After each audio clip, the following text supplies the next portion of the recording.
जय श्री कृष्ण दोस्तों, राधे राधे सभी प्यारे श्रद्धालुओं को आप सबका बहुत बहुत स्वागत है आज के इस सुंदर पावन विचारों से भरे सफर में। सबसे पहले हाथ जोड़कर आपसे विनती करता हूं, अगर आपको ये बातें दिल से अच्छी लगें तो चैनल को लाइक करें, सब्सक्राइब करें और कमेंट में राधे राधे जरूर लिखिए। चलिए अब दिल से दिल की बात करते हैं। दोस्तों, एक सवाल हम सबके मन में कभी ना कभी जरूर आता है, अच्छा वक्त कब आएगा, है ना? कभी परेशानियों का पहाड़ टूट पड़ता है, कभी हालात ऐसे हो जाते हैं कि मन में निराशा का अंधेरा घिर आता है, हर तरफ बस अंधेरा ही अंधेरा लगता है। और तब मन चुपचाप भगवान से पूछता है, हे प्रभु, मेरा अच्छा समय कब आएगा? लेकिन दोस्तों, क्या आप जानते हैं, भगवान श्री कृष्ण ने बार बार यही कहा है, जो धैर्य रखता है, जो विश्वास नहीं छोड़ता, उसके लिए अच्छा समय आना तय है। भगवान श्री कृष्ण ने अर्जुन से भी यही कहा था महाभारत के युद्ध में। जब अर्जुन टूट रहा था, जब उसे सब कुछ खोया हुआ लग रहा था, तब श्री कृष्ण ने मुस्कुराकर कहा था, कालचक्र सदा घूमता रहता है, हे पार्थ, जो आज दुख है वही कल सुख में बदलेगा। ये जीवन का नियम है, ना सुख स्थायी है ना दुख स्थायी है, दोनों आएंगे जाएंगे। लेकिन जो श्री कृष्ण पर श्रद्धा रखेगा, जो अपने कर्म करता रहेगा, धैर्य से, प्रेम से, विश्वास से, उसका अच्छा वक्त निश्चित आएगा। दोस्तों, एक छोटी सी कहानी सुनिए। बहुत प्राचीन समय की बात है। एक गरीब ब्राह्मण था, उसका नाम था देवदत्त।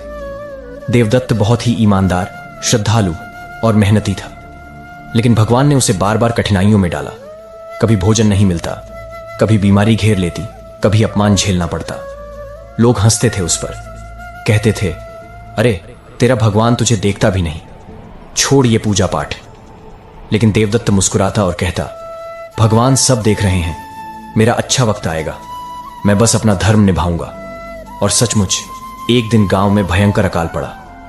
सब लोग परेशान थे, लेकिन देवदत्त के आंगन में भगवान का चमत्कार हुआ। एक साधु वहां आए, प्रसन्न होकर देवदत्त को एक ऐसा बीज दिया जो थोड़े से पानी से भी फलता फूलता था। देवदत्त का खेत हरा भरा हो गया। जब सब सूखे से जूझ रहे थे, वही देवदत्त जिसे लोग ताने मारते थे, वही गांव का पालनकर्ता बन गया। लोग दौड़ दौड़ कर उसके घर आए, माफी मांगने लगे। तब देवदत्त ने कहा, मैंने कभी उम्मीद नहीं छोड़ी, क्योंकि मुझे विश्वास था मेरा अच्छा वक्त आएगा। और दोस्तों, यही भगवान श्री कृष्ण की सिखाई हुई बात है। कर्म करते रहो, फल की चिंता मत करो। याद रखो, जो अच्छे वक्त की प्रतीक्षा करता है उसे अच्छा वक्त अवश्य मिलता है। लेकिन जो बीच रास्ते हार मान लेता है, जो भगवान से विश्वास हटा लेता है, वह अपनी ही जीत से दूर हो जाता है। श्री कृष्ण ने गीता में साफ कहा है, मामेकम शरणम व्रज, अर्थात केवल मेरी शरण में आओ, मैं तुम्हारे सारे पापों को हर लूंगा, तुम्हें मुक्त कर दूंगा।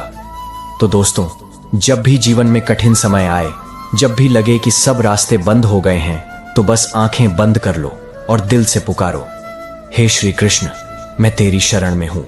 आप देखना, फिर ऐसा अद्भुत चमत्कार होगा जो आपकी सोच से भी परे होगा। एक और कहानी सुनिए। महाभारत के समय द्रौपदी का चीरहरण हो रहा था। द्रौपदी ने पहले अपने बल पर, फिर अपने पतियों पर भरोसा किया, लेकिन जब सब ओर से हार गई, तब उसने दोनों हाथ ऊपर उठाकर पुकारा, हे कृष्ण, अब तुझे ही आना होगा। और उसी पल श्री कृष्ण ने अपनी माया से उसका चीर बढ़ा दिया। दुशासन खींचता रहा, थक गया, लेकिन द्रौपदी की लाज बच गई। यह क्या सिखाता है? यह सिखाता है कि जब हम पूरी निष्ठा से, बिना किसी संदेह के भगवान को पुकारते हैं, तब वह दौड़े दौड़े आते हैं। हमारा अच्छा वक्त शुरू होता है उसी क्षण से, जब हम श्री कृष्ण को अपनी जिंदगी की डोर थमा देते हैं। दोस्तों, अगर आज आपका समय कठिन है, अगर आपको लगता है कि रास्ते खत्म हो रहे हैं, तो याद रखिए, अभी श्री कृष्ण कुछ बेहतर बना रहे हैं आपके लिए। अभी आपका संघर्ष, आपकी तपस्या, आपकी आस्था, सब एक सुंदर भविष्य गढ़ रही है। भगवान ने कहा है, जो मुझ में अडिग श्रद्धा रखता है, उसे मैं कभी गिरने नहीं देता। तो मेरे प्यारे भाइयों और बहनों, जब अगली बार दिल उदास हो, आंखें भर आएं, तो मुस्कुरा देना, क्योंकि अच्छा वक्त बस आने ही वाला है। अपने दिल से कह देना, जय श्री कृष्ण, मेरा समय आएगा। और दोस्तों, मैं आपसे दिल से कहता हूं, अगर ये बातें आपके दिल में थोड़ी भी उम्मीद जगा रही हैं तो इस वीडियो को लाइक करें, चैनल को सब्सक्राइब करें ताकि ऐसे प्रेरणादायक विचारों का प्रवाह बना रहे। और हाँ, कमेंट में राधे राधे लिखकर अपना प्रेम जरूर प्रकट करें, क्योंकि जब हम सब मिलकर कृष्ण प्रेम में जुड़ते हैं तो जीवन भी मधुर बन जाता है और समय भी। अब सोचिए जरा, अगर अर्जुन ने श्री कृष्ण पर विश्वास न किया होता तो क्या वह महाभारत जीत पाता? अगर द्रौपदी ने अंतिम क्षण में हार मान ली होती तो क्या उसकी लाज बचती? नहीं ना। तो फिर हम क्यों हार माने? हम भी श्री कृष्ण के बच्चे हैं। हम भी वही प्रेम, वही शक्ति अपने भीतर लिए चलते हैं। हमें भी बस विश्वास रखना है, मेरा अच्छा वक्त आएगा। और जब वह आएगा ना दोस्तों, तो आप खुद कहोगे, जय हो श्री कृष्ण की, जो भी हुआ मेरे भले के लिए हुआ। तो आज से वचन लीजिए खुद से, कोई भी दुख, कोई भी कठिनाई, कोई भी रुकावट मुझे अपने विश्वास से नहीं डिगा सकती। मैं श्री कृष्ण पर पूरा भरोसा रखूंगा, क्योंकि मेरा अच्छा वक्त बस आने ही वाला है। अब एक छोटी सी बात और, श्री कृष्ण ने गीता में कहा था, सुख दुख लाभ हानि विजय पराजय सबको समान भाव से देखो, फिर जो होगा वह तुम्हारे हित में ही होगा। दोस्तों, जब हम दिल से श्री कृष्ण का नाम लेते हैं तो बस वही क्षण होता है जब हमारे भीतर का अंधकार मिटने लगता है, क्योंकि कृष्ण का नाम सिर्फ शब्द नहीं है, वह तो एक ऊर्जा है, एक आशीर्वाद है जो हमारे जीवन की सारी बाधाएं चुपचाप काट देता है। तो आज जब हम ये समझ रहे हैं कि अच्छा वक्त जरूर आएगा, तो ये भी समझना जरूरी है कि जब तक वह अच्छा वक्त नहीं आता, हमें किस तरह जीना है, किस तरह मुस्कुराना है, किस तरह भगवान पर भरोसा बनाए रखना है। श्री कृष्ण ने गीता में अर्जुन से कहा था, हे अर्जुन, तू अपने कर्म कर और जो भी परिणाम आए उसे मेरा प्रसाद समझकर स्वीकार कर। सोचिए दोस्तों, अगर हम हर परिस्थिति को भगवान का प्रसाद समझ लें तो फिर हम दुख में भी आनंद खोज सकते हैं और कठिनाई में भी आशीर्वाद देख सकते हैं। एक और कहानी सुनिए जो दिल को बहुत गहराई से छूती है। एक गांव में एक किसान था, बड़ा ही मेहनती, सुबह से शाम तक खेत में काम करता, लेकिन एक साल बारिश ही नहीं हुई। फसल सूख गई, घर में खाने को भी कुछ नहीं बचा। पर किसान रोज सुबह उठकर भगवान श्री कृष्ण के मंदिर जाता, घंटी बजाता और कहता, हे नंदलाल, आज भी मैं तेरा आभार मानता हूं। गांव वाले चौंक जाते, पूछते, तेरा सब कुछ चला गया है, तू किस बात का आभार कर रहा है? किसान मुस्कुराकर कहता, जो चला गया वह भी भगवान का था, जो बचा है वह भी उसी का है, और जो आएगा वह भी वही देगा। मैं क्यों चिंता करूं? दोस्तों, ऐसा विश्वास, ऐसी श्रद्धा अगर हमारे भीतर आ जाए तो फिर कोई भी कठिनाई हमें हिला नहीं सकती। याद रखिए, भगवान कभी देर कर सकते हैं लेकिन अंधेर नहीं करते। जो सच्चे दिल से पुकारता है, जो सच्चे दिल से प्रतीक्षा करता है, उसकी झोली एक दिन इतनी भर देते हैं कि वह खुद हैरान रह जाता है। श्री कृष्ण ने कहा था, अनन्य भाव से जो मेरी भक्ति करते हैं उनका योग और क्षेम मैं स्वयं वहन करता हूं। मतलब, जहां आपकी सोच खत्म होती है वहां से श्री कृष्ण की कृपा शुरू होती है। जहां आपके हाथ खाली हो जाते हैं वहां से श्री कृष्ण अपनी झोली भरनी शुरू करते हैं। तो मेरे प्यारे साथियों, अगर आज जीवन में कुछ खाली है, कुछ अधूरा है, तो घबराइए मत। ये खालीपन भगवान की योजना का हिस्सा है। वह आपको कुछ बड़ा देने वाले हैं, आपको एक ऐसी ऊंचाई पर ले जाने वाले हैं जहां से आप पीछे मुड़कर देखेंगे और कहेंगे, धन्य हैं वे कठिनाइयां जिन्होंने मुझे यहां तक पहुंचाया। अब एक पल के लिए सोचिए, अगर मूसलाधार बारिश न हो तो बीज कैसे फूटेगा? अगर कड़ी धूप ना हो तो वृक्ष कैसे मजबूत बनेगा? उसी तरह हमारे जीवन में भी जब आंधियां आती हैं, जब तूफान उठते हैं, तो वह हमें तोड़ने नहीं आते बल्कि हमें मजबूत बनाने आते हैं। श्री कृष्ण यही तो सिखाते हैं।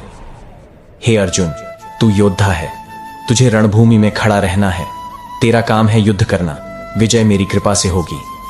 तो दोस्तों, जब आपका जीवन युद्ध भूमि बन जाए, जब चारों तरफ से चुनौतियां घेर लें, तो मुस्कुराइए और श्री कृष्ण का स्मरण करिए, क्योंकि आपके युद्ध की विजय श्री कृष्ण ने पहले से तय कर रखी है। आपका काम बस लड़ते रहना है, हिम्मत से, श्रद्धा से। मैं आपसे एक छोटी सी बात बांटना चाहता हूं जो शायद आपके दिल को छू जाएगी। कभी कभी हमें लगता है कि भगवान हमारी सुनते नहीं। हमने इतना प्रार्थना की, इतना रोए, इतना मांगा, फिर भी हमारी समस्या हल नहीं हुई। लेकिन दोस्तों, क्या आपने कभी सोचा है कि शायद भगवान हमारे लिए कुछ और सुंदर तैयार कर रहे हों? शायद वह हमें उस चीज से बचा रहे हों जो आज हमें अच्छी लगती है पर आगे चलकर दुख देने वाली होती। इसलिए श्री कृष्ण कहते हैं, मुझे जो अच्छा लगेगा वही तुम्हारे लिए दूंगा। तो विश्वास रखिए, अगर कोई इच्छा पूरी नहीं हो रही है तो समझ जाइए या तो समय सही नहीं है या इच्छा सही नहीं है। लेकिन आपकी मेहनत, आपकी भक्ति, आपकी प्रार्थना, ये सब एक एक करके भगवान के खजाने में जमा हो रही है। और एक दिन जब वह खजाना भर जाएगा तो ऐसी वर्षा होगी कृपा की कि आप खुद कहेंगे, हे प्रभु, तूने तो मेरे सपनों से भी बढ़कर दिया। और तब आपके जीवन में वो दिन आएगा जिसका आपने वर्षों से इंतजार किया है। तब आप जान जाएंगे कि अच्छा वक्त सिर्फ सपना नहीं था, बल्कि वह तो निश्चित था।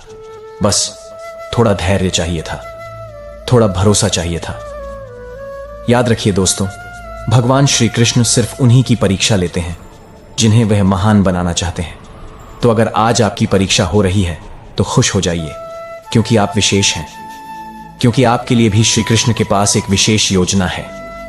आज आप चाहे जितना भी अकेला महसूस कर रहे हों, चाहे जितना भी टूटा हुआ महसूस कर रहे हों, चाहे जितना भी थका हुआ महसूस कर रहे हों, श्री कृष्ण आपसे बस यही कह रहे हैं, हे मेरे भक्त, थम मत, हार मत, तेरा अच्छा वक्त आ रहा है। और जब वह समय आएगा ना, तो आपकी हर मेहनत का फल मिलेगा, हर आंसू मोती बन जाएगा, हर प्रार्थना उत्तर पाएगी, हर अधूरी कहानी पूरी होगी। तो आइए आज हम सब मिलकर श्री कृष्ण से वादा करें कि हम हार नहीं मानेंगे, हम रुकेंगे नहीं, हम टूटेंगे नहीं, क्योंकि हमें पता है हमारा अच्छा वक्त बस आने ही वाला है। और जब वह आएगा तो हम अपने दिल से, अपनी आत्मा से पूरी दुनिया को कहेंगे, जय श्री कृष्ण। अब आपसे एक छोटी सी निवेदन, अगर ये बातें आपके दिल में हल्की सी भी रोशनी जगा रही हैं, अगर आपको अपने भीतर थोड़ी सी भी उम्मीद महसूस हो रही है, तो इस वीडियो को प्यार से लाइक करिए, चैनल को सब्सक्राइब करिए और नीचे कमेंट में लिखिए राधे राधे। क्योंकि आपका राधे राधे सिर्फ एक शब्द नहीं है, वह आपके और श्री कृष्ण के बीच का एक सुंदर पुल है। वह पुल जो आपके सपनों को, आपकी दुआओं को, आपके संघर्षों को श्री कृष्ण तक पहुंचाता है। जय श्री कृष्ण।